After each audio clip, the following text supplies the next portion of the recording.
नमस्कार, मैं ज्योति निषाद। चलिए बढ़ते खबरों की ओर। दुर्ग में केंद्र सरकार के जीएसटी सुधारों को लेकर उप मुख्यमंत्री विजय शर्मा ने प्रेस कॉन्फ्रेंस की। इस दौरान उन्होंने कहा कि जीएसटी स्लैब में बदलाव से आम जनता को बड़ी राहत मिलेगी। पहले जहां 28% टैक्स लगता था, अब उसे घटाकर 18% कर दिया गया। इससे लोगों को 10% टैक्स की छूट मिलेगी। इसके अलावा 12 लाख रुपए तक की आय पर छूट को उन्होंने जनता के लिए बड़ी सौगात बताया। विजय शर्मा ने कहा कि केंद्र सरकार लगातार कर प्रणाली को सरल बनाने और आम नागरिकों को राहत देने के लिए काम कर रही है। उन्होंने इसे ऐतिहासिक कदम बताया। उसी दौरान छत्तीसगढ़ आर्म्स फोर्स भर्ती पर पूछे गए सवाल के जवाब में गृह मंत्री ने कहा कि किसी व्यक्ति को कोई या कमी शिकायत हो तो वे संबंधित विभाग से संपर्क करें। शिकायत का हाल बंदूक उठाकर नहीं, बल्कि लोकतांत्रिक तरीके से किया जाना चाहिए।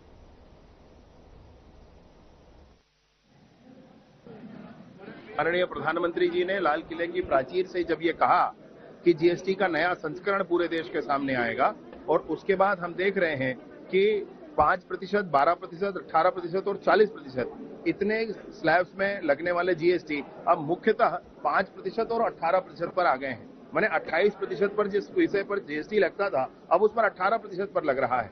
10% टैक्स कम हो पाना, साथ ही साथ आपके इनकम पर लगने वाले टैक्स के लिए भी 12 लाख रुपए तक की छूट हो जाना, ये देश में बड़े आर्थिक परिवर्तन की, टैक्सेशन सिस्टम की बहुत बड़ी सौगात है, बहुत बड़ी बात है।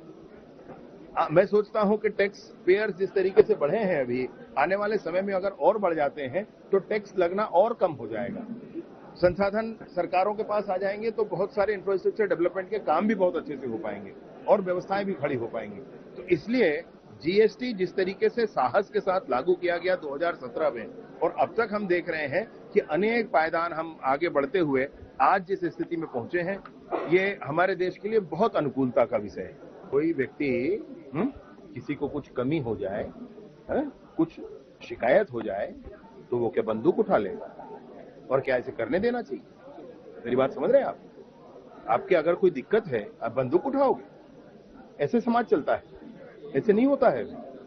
और किसका क्या पेंडिंग है भाई, किसको क्या वेटिंग है, मतलब जाकर के एक बार विभाग में बात कर लें। गरियाबंद जिले में मैनपुर थाना क्षेत्र में जहां पहले जलपति नामक एक सीसी मेंबर मारा गया था, वहीं आसपास के क्षेत्र में एक मुठभेड़ हुई है और उसमें लगभग 10 नक्सलियों के न्यूट्रलाइज होने की खबर है। उसमें खबर यह आ रही है कि शायद कोई बड़ा भी कैडर उसमें हो सकता है। तो अभी और स्थिति स्पष्ट होगी। कोई और इससे पहले वीडियो बना रहा था, हमारा कोई कार्यकर्ता, कोई अनजान व्यक्ति, तो क्या कहेंगे? पब्लिक लाइफ में है, वो क्या है, कांग्रेस के अध्यक्ष हैं क्या? शायद, मतलब आधी कांग्रेस तो मानती है शायद उनको अध्यक्ष। तो जब ऐसा है तो पब्लिक लाइफ में है, तो ये भैया कोई आकर के उनसे सेल्फी खिंचवाएगा, कोई वहां जाकर उनके साथ वीडियो बनाएगा, होता है भाई? ये तो समझना पड़ेगा उनको। अगर ये पब्लिक लाइफ है तो उतना उनको समझना पड़ेगा। अरे भैया, मैंने अभी 2 दिन पहले प्रेस कॉन्फ्रेंस करके एक एक चीज कहा। किस तरीके से मोहम्मद अकबर ने कवर्धा में कितने लोगों के नाम जुड़वाए, सारी चीजें मैंने कही और प्रमाण के साथ कहा। फिर उनका कहना कि मैंने कोई एक भी नाम नहीं जुड़ाया। अभी मैं उनको उनका ही बिजली का बिल, जो कवर्धा में एक घर बना लिए थे वहां पर, उनका ही बिजली का बिल लगाकर वो नाम जुड़वाए हैं। वो उसका व्यक्ति का भी है, उस व्यक्ति का भी नाम। और ये सारे लोग ये सब करते रहे। ये चुनाव, ये वोटिंग लिस्ट में जो परेशानियां हैं, इन परेशानियों को दूर करने के लिए एसआईआर है, स्पेशल इंटेंसिव रिवीजन है, विशेष गहन पुनरीक्षण है। तो इस विशेष गहन पुनरीक्षण को करना चाहिए। इसका विरोध क्यों कर रहे हैं राहुल गांधी, मैं पूछना चाहता हूं। अगर उन्होंने मुद्दा उठाया कि मतदाता सूची में कहीं गड़बड़ी है, हमने भी मुद्दा उठाया मतदाता सूची में कहीं कोई गड़बड़ी है, तो मतदाता सूची में गड़बड़ी कैसे ठीक होता है? मतदाता सूची में गड़बड़ी जो ठीक होता है वो गहन पुनरीक्षण से ठीक होता है। उसका विरोध क्यों कर रहे हैं? माने समझ से परे है दोनों बातें ना।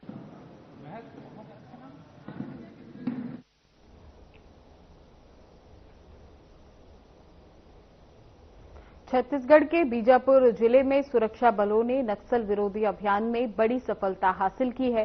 संयुक्त कार्रवाई के दौरान 26 माओवादी गिरफ्तार किए गए। इस अभियान में जिला रिजर्व गार्ड, कोबरा 205 बटालियन और सीआरपीएफ की 196 और 62 बटालियन शामिल थी। बता दें कि गंगालूर, भैरवगढ़, उसूर, आवापल्ली और तोरम थाना क्षेत्रों में कार्रवाई की गई और गिरफ्तार माओवादी में से 6 पर कुल 13 लाख रुपए का इनाम घोषित था। इनमें सबसे चर्चित नाम मुन्ना पोटाम है, जो उसूर इलाके में सक्रिय था और उस पर 8 लाख रुपए का इनाम था।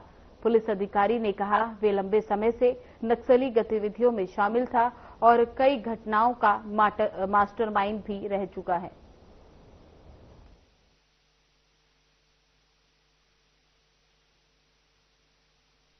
जिला बीजापुर में डीआरजी, जिला बल, एसटीएफ, सीआरपीएफ एवं कोबरा की संयुक्त टीमों द्वारा लगातार नक्सल विरोधी अभियान चलाए जा रहे हैं। इसी क्रम में जिला बीजापुर में आज एक बड़ी सफलता मिली है, जिसमें अलग अलग थानों में कुल 26 नक्सलियों को गिरफ्तार किया गया है। इन गिरफ्तार नक्सलियों में 13 लाख के 6 इनामी नक्सली भी शामिल हैं। इन नक्सलियों के कब्जे से आईडी, डेटोनेटर, कोडेक्स वायर और माओवादी प्रचार प्रसार की सामग्री बरामद हुई है। सभी नक्सलियों को विधिवत रूप से गिरफ्तार कर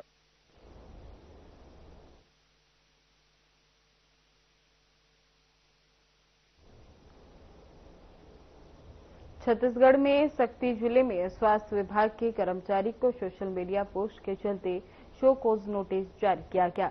जानकारी के मुताबिक आरएचओ अंजू रत्नाकर ने नवपदस्थित सीएमएचओ डॉक्टर पूजा अग्रवाल के खिलाफ छपी एक खबर को अपने फेसबुक अकाउंट और व्हाट्सएप स्टेटस पर लगाया था। मामला सामने आते ही सीएमएचओ ने इसे गंभीर मानते हुए आरएचओ को नोटिस जारी कर दिया। नोटिस में कहा गया कि कर्मचारी ने सिविल सेवा आचरण नियमों का उल्लंघन किया है। साथ ही अंजू रत्नाकर को 2 दिन में अपना स्पष्टीकरण देने के निर्देश दिए गए। सीएमएचओ डॉक्टर पूजा अग्रवाल ने इस पूरे मामले में बड़ा बयान देते हुए कहा कि उनके खिलाफ कुछ लोग षड्यंत्र रच रहे हैं और स्वास्थ्य व्यवस्था में सुधार को रोकना चाहते हैं। वहीं उन्होंने साफ किया कि इस तरह की हरकत बर्दाश्त नहीं की जाएगी और इसके पीछे जो भी लोग होंगे उन पर कड़ी कार्रवाई की जाएगी।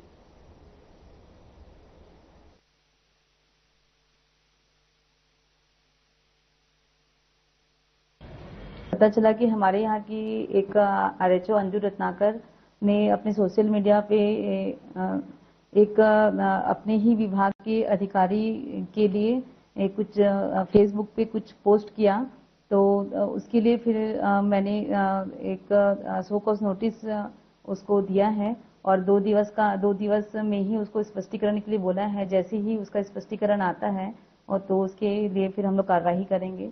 जो भी कार्रवाई स्पष्टीकरण आता है उसके आधार पे फिर हम लोग उसकी कार्रवाई करेंगे। देखिए, मुझे आए तो अभी 2-2.5 महीने ही हुए हैं और आने के बाद से मैं लगातार ही यहाँ की स्वास्थ्य सुविधाओं में सुधार लाने की कोशिश कर रही हूँ। लेकिन मुझे ऐसा लगता है कि कोई न कोई ऐसा चाहता है कि मेरी कार्य व्यवस्था में रुकावट आए, इसलिए वो अड़चने पैदा कर रहे हैं। और स्वास्थ्य विभाग में ऐसा नहीं है कि कोई एक दूसरे की कार्य अवधि में अड़चने पैदा करे, लेकिन कोई तो है जो नहीं चाहता कि मेरी कार्य मतलब मेरा जो काम है वो सुचारू तरीके से चले, इसलिए वो अड़चने पैदा कर रहे हैं। लेकिन हम लोग अपने स्तर पे मैं इसका निदान करने की कोशिश कर रही हूँ और पता भी कर रही हूँ कि कौन है।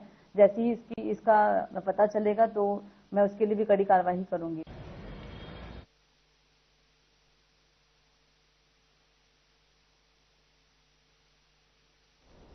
भिलाई के हुड़को स्थित रविंद्र उद्यान में पेड़ काटे जाने को लेकर विवाद खड़ा हो गया। जानकारी के मुताबिक कुछ लोगों ने आरोप लगाया कि वन विभाग और नगर निगम के बिना अनुमति लिए उद्यान के पेड़ काटे गए। जब स्थानीय लोगों ने इसका विरोध किया तो विवाद और बढ़ गया और 2 गुट आमने सामने आ गए। दरअसल रविंद्र उद्यान का निर्माण शुरू से ही विवादों में घिरा रहा है।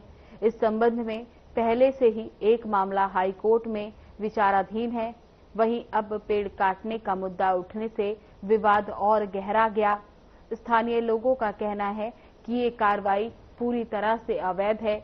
वहीं दूसरी ओर मंदिर समिति के पदाधिकारियों का दावा है कि उन्होंने नियम और और वन विभाग से पूरी अनुमति लेकर ही पेड़ काटे हैं। फिलहाल इस घटना ने एक बार फिर उद्यान के विकास कार्यों को लेकर कई सवाल खड़े कर दिए।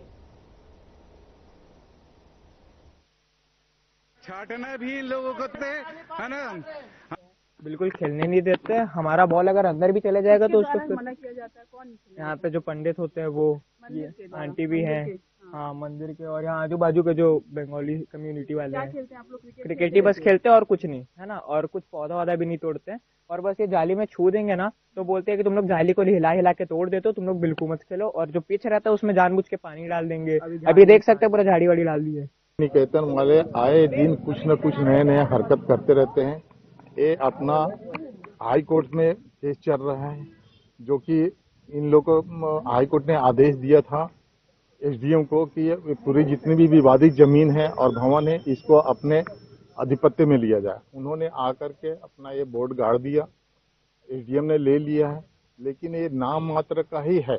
अभी इन पे पूरा आधिपत्य इन्हीं का चल रहा है। बच्चे लोग जैसे खेलने के लिए आते हैं, बच्चे लोग को भी मना कर देते हैं कि यहाँ पे नहीं खेलो, झाड़ लगाए, जबकि जस्टिस साहब ने खुद आदेश दिया था कि पार्क घास लगाओ और सिर्फ अशोक का झाड़ लगाने के लिए बोले थे।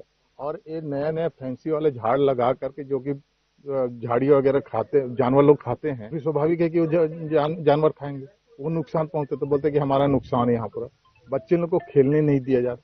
अभी देखिए कि ये दुर्गा पूजा आ रहा है, यहाँ पे स्टॉल लगता है। तो स्टॉल लगने के कारण क्या है कि पूरा झाड़ वगैरह है, पूरा उन लोगों ने थोड़ा अधमरा कर दिया है झाड़ को, जो कि थोड़ा सा भी हवा आएगा पूरा झाड़ गिर जाएगा। पूरा मैदान झाड़ को किसके द्वारा लगाया गया था, कब लगाया गया? ये झाड़ 35-40 साल पुराने झाड़ है।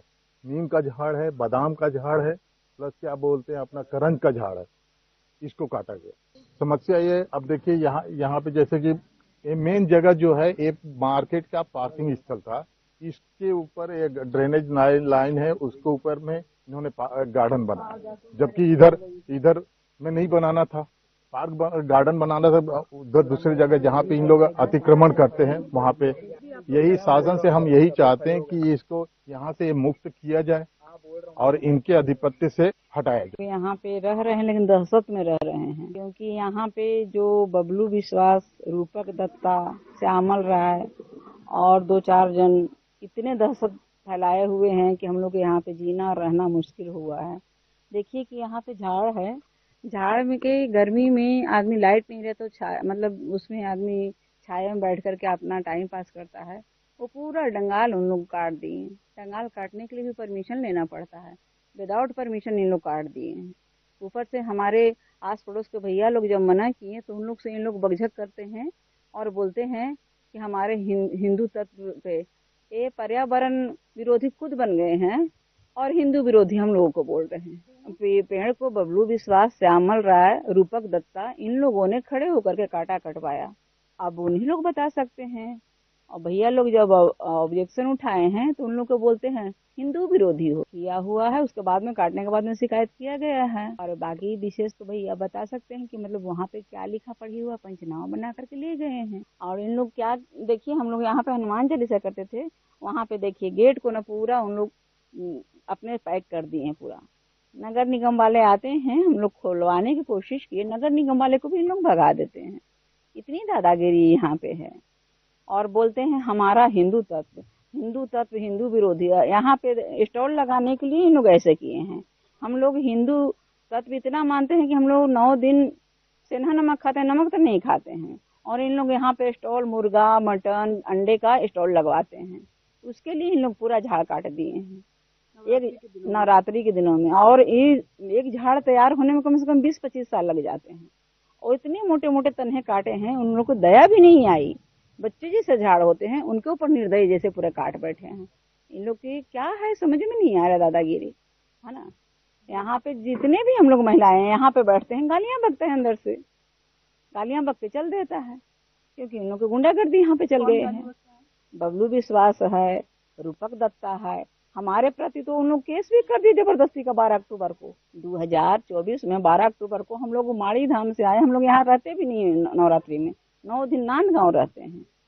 उसके बाद में रात को हम लोग आकर के बैठे हैं, तेज साउंड था, हमारा बेटा मतलब पुलिस वाले को बुलाए, उनको बंद करा के गए और उधर से आया गाली बकते हुए, बोलता है रेप कर दूंगा, जान मार दूंगा, और ऊपर से जाकर उल्टा कंप्लेन भी कर दिया, है ना। और पुलिस वाले भी ऐसे कि उल्टा हम लोग का कंप्लेन लेते ही नहीं है, पता नहीं कैसे पुलिस वाले थाना वाले हैं, है ना। इन लोग अभी आप क्या चाह रहे हैं? अभी हम चाह रहे हैं कि इन लोग जो अत्याचार कर रहे हैं उन लोग रुक जाए, रोका जाए और गेट जो है खोला जाए।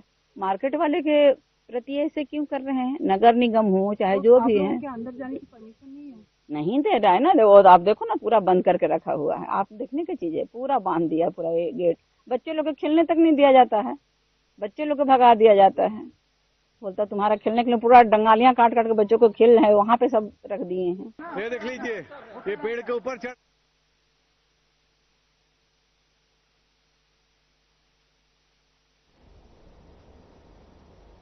बिलासपुर में छत्तीसगढ़ आयुर्विज्ञान संस्थान में विश्व आत्महत्या रोकथाम दिवस पर जागरूकता कार्यक्रम आयोजित किया गया।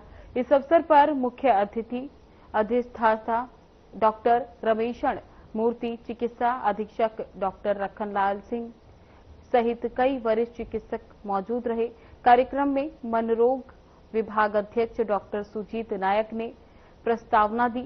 इस वर्ष विश्व संगठन की थीम आत्महत्या पर वर्णन को बदलने हैं निर्धारित की गई। साथ ही उन्होंने आत्महत्या को समाज के लिए गंभीर बताते हुए छात्रों को जीवन के प्रति सकारात्मक दृष्टिकोण अपनाने और ज्ञान को ही सफलता का असली पैमाना मानने की अपील की। वहीं उन्होंने सभी को आत्महत्या रोकथाम की शपथ भी दिलाई। इसके साथ ही डॉक्टर लखन सिंह ने कठिन परिस्थितियों में धैर्य और संयम बनाए रखने और मानसिक स्वास्थ्य पर ध्यान देने की बात कही। फिलहाल कार्यक्रम में चिकित्सक और नर्सिंग छात्रों ने लघु नाट्य प्रस्तुत कर आत्महत्या रोकथाम का संदेश दिया।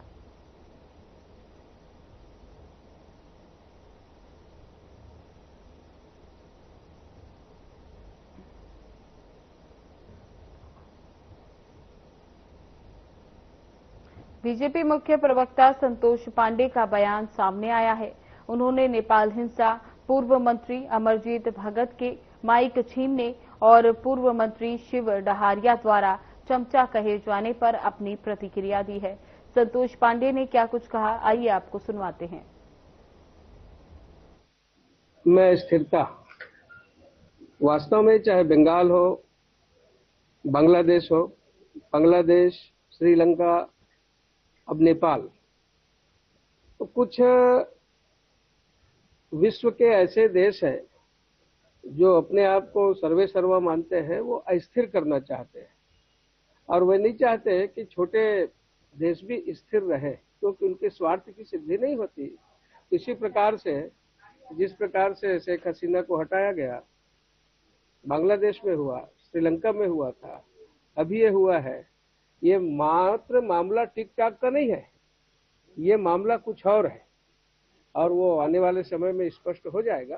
कुल मिलाकर के अस्थिर करना ये उचित नहीं है और जो प्रतिबंध सोशल मीडिया के नाम से उन्होंने बताया है, ये भी ऐसा नहीं है, झूठ है।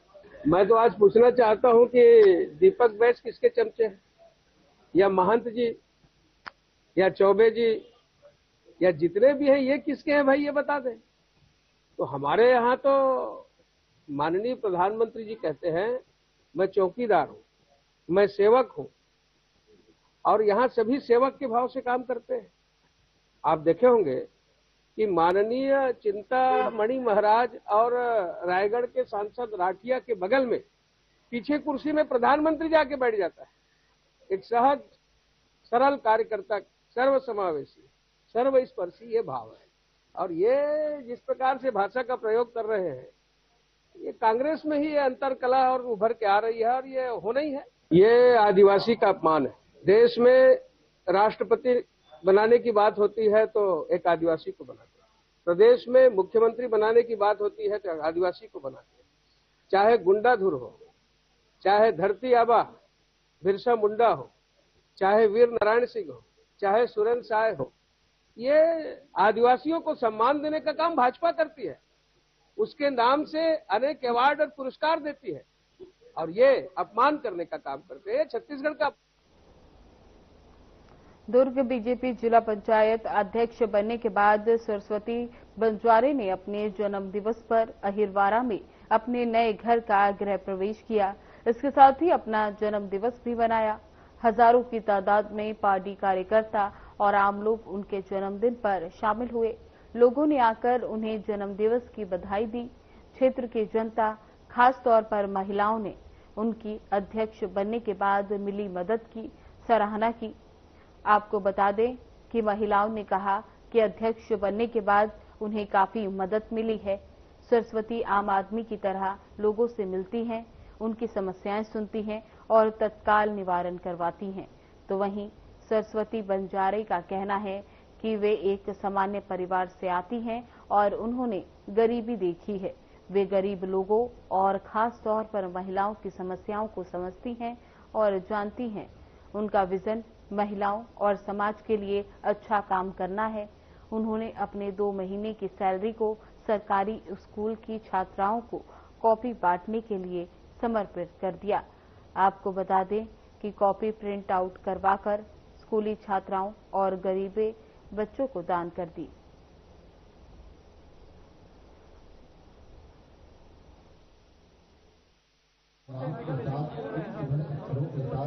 8 सितंबर को जन्मदिन था हमारा और पूरे हर्षोल्लास के साथ हमारे पूरे दुर्ग जिला के समस्त परिवारजन, हमारे ग्राम पंचायत 304 गांव, पूरे नगर पालिका अध्यक्ष, नगर पंचायत और नगर निगम के समस्त वरिष्ठ कनिष्ठ परिवारजन, भारतीय जनता पार्टी के समस्त परिवारजन, हमारे बड़े बड़े पदाधिकारीगण जिनका आशीर्वाद मुझे सदैव मिलता रहा है, उन्होंने भी आकर मुझे अपना शुभाशीष प्रदान किया है। मैं सदा उनके आभारी रहूंगी जिन्होंने मेरे का जन्मदिन के अवसर पर मेरे गृह प्रवेश में आकर के मुझे शुभाशीष दिया और बहुत ही भव्य रूप से कार्यक्रम समापन हुआ है। ज्यादातर देखिए मैं महिला हूं तो महिलाओं को मेरे प्रति बहुत ही विश्वास है और निरंतर मैं जनसंपर्क के दौरान मैंने देखा है उनकी समस्याओं को। जैसे कि वो कहते हैं कि चुनाव जीतने के बाद कोई आता नहीं है, साथ में बैठते नहीं है। हमें तो पता ही नहीं कि जिला पंचायत सदस्य क्या होता है, अध्यक्ष क्या होता है, लेकिन हमारे आने के बाद हम उनके पास बैठते हैं तो उनकी जो खुशियां हैं, तो मैंने इस बार निर्णय लिया है कि मुझे जनता के बीच में रहना है और जन सेवा भाव से है तो जनता के बीच रहना अच्छा लगता है। उनके साथ बैठ के दुख सुख बांटना बहुत अच्छा लगता है और जिससे वो भी खुश थी। और मैंने यही नया किया है कि पूरी जनता के बीच में, पूरे दुर्ग जिला परिवार के बीच में अपना जन्मदिन मनाऊं, जो बहुत ही भव्य रूप से मना है। छोटा सा प्रयास किया है कि मैंने अपने 2 महीने के सरकारी वेतन को हमारे ग्रामीण स्कूलों के बच्चों के लिए 3000 कॉपियां बनवाई, जिसको मैंने जन्मदिन में जितने भी बच्चे आए, जितने छात्र छात्रा है, सभी को बांटा है। साथ ही साथ हमारे देश के यशस्वी प्रधानमंत्री श्री नरेंद्र मोदी जी का जो मुहिम है एक पेड़ मां के नाम, वैसे तो हर माह पौधे लगाते हैं और सभी से आग्रह भी करते हैं, सभी को बताते भी हैं कि इस मुहिम का हिस्सा बनिए और पर्यावरण संरक्षण का हिस्सा बने। और सभी जितने हमारे जन्मदिन पर आए थे सभी को हमने एक पौधे दिया भी है और सभी को जागरूक भी किया है कि सभी अपने हाथों से एक पेड़ मां के नाम अवश्य लगाएं। जी, ज्यादातर महिलाओं के लिए ही है मेरा, क्योंकि महिला हूं तो महिलाओं को ही ज्यादा अपेक्षा होती है। ज्यादातर मेरा फोकस इसी बात पर है कि गांव की महिलाओं को रोजगार मिले, प्रशिक्षण मिले। प्रशिक्षण को लेकर जैसे ज्यादा डिमांड होती है कि मशरूम उगाई को लेकर के हो या फिर मुर्गी पालन को लेकर हो, रेडी टू ईट जो प्रोडक्ट बनते हैं आंगनबाड़ी में होते हैं, वो प्रोडक्ट मेरा ये विचार है कि गाँव की महिलाएं बनाए, कहीं वही बहाने उनको एक रोजगार मिले।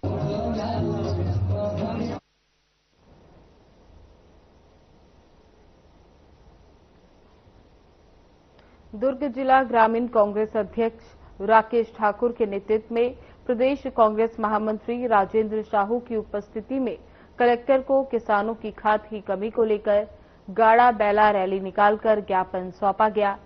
राकेश ठाकुर ने बताया कि छत्तीसगढ़ में बीजेपी सरकार किसानों के साथ धोखा कर रही है। पहले किसानों को डीएपी खाद नहीं मिली, किसानों को कालाबाजारी में हजारों में डीएपी खाद लेनी पड़ी। अब फिर किसानों को यूरिया खाद नहीं मिल रही है। किसान 266 रुपए की यूरिया खाद को 1500 से 2000 रुपए में लेने को मजबूर हैं। इसको लेकर बुधवार को कांग्रेस ने किसानों के साथ गाड़ा बैला रैली निकालकर राजीव भवन से दुर्ग कलेक्ट्रेट तक मार्च किया।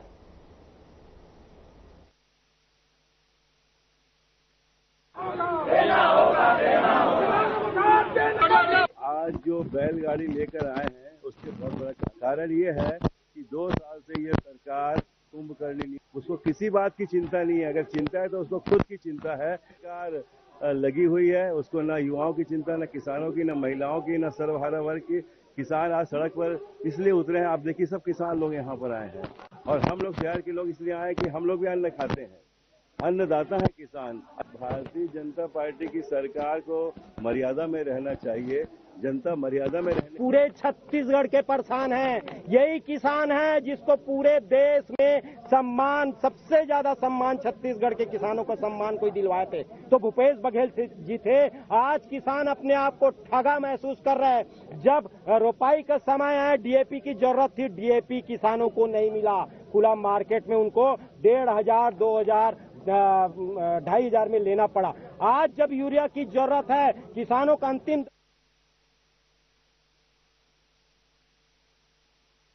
नमस्कार।